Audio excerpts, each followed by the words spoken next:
बिस्मिल्लाहिर्रहमानिर्रहीम। अस्सलाम वालेकुम। मैं तमाम तालिबात को एक बार फिर खुशामदीद कहता हूँ। Class 10th subject science, topic control and coordination. Dear students, control and coordination से आज हमने एक क्वेश्चन सेलेक्ट किया है। क्वेश्चन ये है कि कंट्रोल एंड कोऑर्डिनेशन की क्या ज़रूरत होती है ऑर्गेनिज्म में। हमारे पास क्वेश्चन आ सकता है, what is the need for a system of control and coordination in organism. क्या ज़रूरत है कि इस सिस्टम में क्या होना चाहिए, कंट्रोल एंड कोऑर्डिनेशन होना चाहिए। डियर स्टूडेंट्स, जैसा कि हम देखते हैं बेसिक यूनिट लाइफ का सेल है। सेल से टिश्यू बनते हैं, टिश्यू से ऑर्गन बनते हैं, ऑर्गन से ऑर्गन सिस्टम जब बनता है, जो इसको हम एक इंडिविजुअल कहते हैं। अब ये जो organ, different types of organs, क्या ये एक दूसरे से इंटरलिंक्ड हैं? क्या ये एक दूसरे से कोई बेनिफिट्स लेते हैं? तो डियर स्टूडेंट्स, हमारा जवाब हाँ में होगा। बेशक हमारे जो डिफरेंट सिस्टम हैं, जैसे हमारा डाइजेस्टिव सिस्टम है, रिस्पायरेटरी सिस्टम है, सर्कुलेटरी सिस्टम है, एक्सक्रीटरी सिस्टम है, रिप्रोडक्टिव सिस्टम है, फिर हमारा एंडोक्राइन सिस्टम है, नर्वस सिस्टम है। तो हम यहाँ ये कहेंगे कि ये सब सिस्टम जो हैं ये एक दूसरे के साथ लिंक्ड हैं, तभी जाके कंट्रोल एंड कोऑर्डिनेशन एक ऑर्गेनिजम्स में होता है।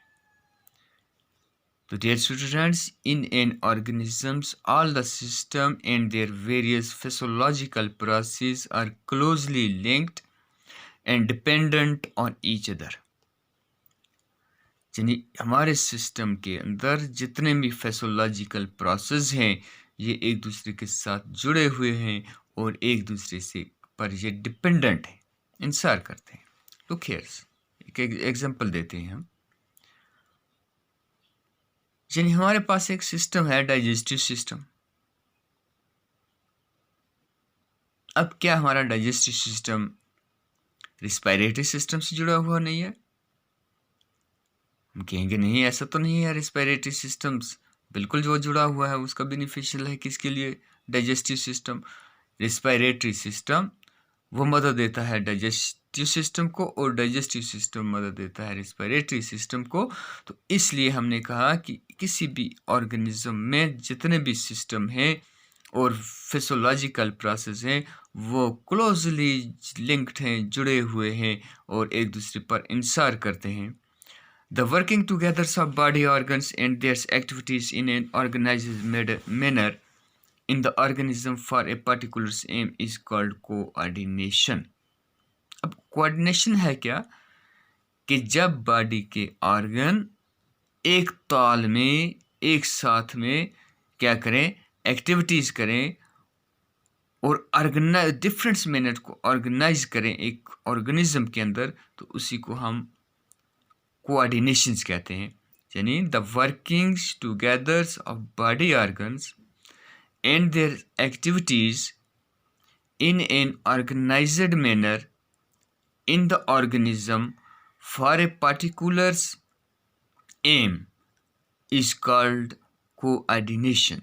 जहाँ एक एग्जांपल है, for example when we eat several when we eat food, खाने की एग्जांपल है। जब हम खाना खाते हैं, several organs act together, यानी कई अज़्ज़ा जो है हमारे वो एक साथ काम करते हैं, एक्ट टुगेदर। कैसे? आइज डिटेक्ट करती हैं positions of the food, isn't, यानी हमारी आंखें देखती हैं कि फूड कहाँ है। Hands pick up the food, हाथ उस फूड को पिक करते हैं, उठाते हैं। And is put into the buccal cavity, और किस में डालते हैं? हाथों के जरिए हम अपने मुंह में बकल कैविटी में डालते हैं। Through an openings called mouth, एक ओपनिंग के जरिए जिसको माउथ कहते हैं। While putting the food into buccal cavity, जब हम इस फूड को बकल कैविटी में रखते हैं तो नोज हेल्प करता है to detect the smells of food, यानी अब हमारे नाक का काम आ गया कि कैसी खुशबू आ रही है। दो hand, eyes and nose are not the elements of elementary canals. अब यहाँ क्या है, यानी हमारा डाइजेस्टिव सिस्टम जो है, डाइजेस्टिव सिस्टम में एलिमेंट्री कैनाल्स में हमारे हाथ, हमारी आंखें और हमारा नोज जो है, ये इसका पार्ट नहीं है, ये इसका पार्ट नहीं है। लेकिन क्या कर, इनका एक्शन काम ज़रूरी है। क्या समझा हमने यहाँ? लेकिन इनका काम जो है, काम ज़रूरी है। Thus, to perform a particular actions in a body, several organs works together and this is called control and coordination. यानी एक खास काम करने के लिए मुख्तलिफ अज़ा ने एक साथ क्या किया? मिलके काम किया, और इसी को कंट्रोल एंड कोऑर्डिनेशन कहते हैं। Without control and coordination survival will be, क्या हो जाएगा?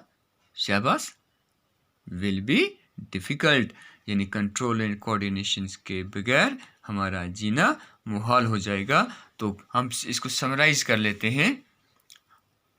यानी हमने आज ये देखा कि कंट्रोल और कोऑर्डिनेशन लिविंग ऑर्गेनिज्म के सर्वाइवल के लिए ज़रूरी है। तो इंशाल्लाह कल फिर आपकी खिदमत में हाज़िर होऊंगा। तब तक के लिए अल्लाह हाफ़िज़।